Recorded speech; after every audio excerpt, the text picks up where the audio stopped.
উত্তপ্ত পড়শি দেশ নেপাল, জ্বলছে নেতা মন্ত্রীদের বাড়ি, নিয়ন্ত্রণের বাইরে পরিস্থিতি।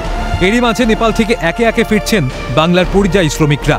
পশ্চিমবঙ্গের দার্জিলিংয়ে ভারত নেপাল পানি ট্যাঙ্কি সীমান্ত অতিক্রম করে ভারতে ফিরে আসছেন তারা। ভারতে বৈধ পরিচয়পত্র দেখে তবেই ভারতে প্রবেশ করতে দেওয়া হচ্ছে। ইতিমধ্যে রায়গঞ্জে বেশ কয়েকজন শ্রমিক ফিরেছেন। এই পরিস্থিতির মধ্যে সীমান্ত পরিদর্শনে রাজ্যপাল CV Ananda Bose. These are matters of external affairs which the government of India will deal with it appropriately.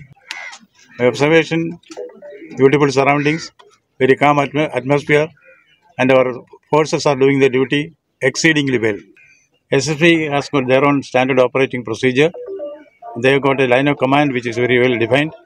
They know their duty, they know how to do it. There is no need for any particular instruction from the side of the governor. মানে ঘর বাড়ি জ্বালাই দিচ্ছে, মানে office টফিস মারধর হচ্ছে। ওই জন্য আমরা চলে আসছি ভয়ে যে আবার আসতে দিবে কি দিবে না, ওই জন্য আমরা চলে আসলাম সবাই। দেখতেছে তো ওনার আইডি, আর যদি ইন্ডিয়ান আইডি থাকে তাহলে ঢুকতে দিচ্ছে, এই আপার করতে দিচ্ছে। इंडियन आईडी था भारत ढुकते হ্যাঁ क्या कर बेटा बीरता मोड़ गया था।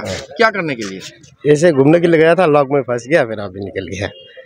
वो अभी नहीं जाना दे रहा है, अभी नहीं दे रहा, अभी रहने भी नहीं दे रहा है। সীমান্ত পরিদর্শনে রাজ্য পুলিশের এডিজি অজয় নন্দা, দার্জিলিং জেলা পুলিশের পুলিশ সুপার প্রবীণ প্রকাশ।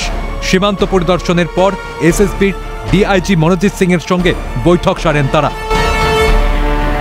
कुछ बात हो रही है सर? उनसे फोन पर बात हो रही है और हम लोग इस उम्मीद में हैं कि उस तरफ थोड़ा परिस्थिति ठीक होगी, तो किसी तरह से अगर वो लोग आएंगे आसपास में तो बातचीत ही हो रही है। अभी इसके लिए कोई माने हल समाधान अभी कंक्रीट नहीं है। We don't have any concrete solution for this, but हम लोग उनसे टच में हैं।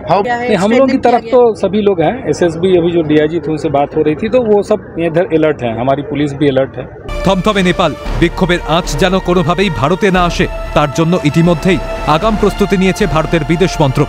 এই পরিস্থিতিতে আতঙ্কে নেপাল ছাড়ছেন বাংলার পরিযায়ীরা। তবে কি বাংলাদেশের পথেই নেপাল? ফাঁসি দেওয়া থেকে পিকাই ঘোষের রিপোর্ট, ক্যালকাটা নিউজ।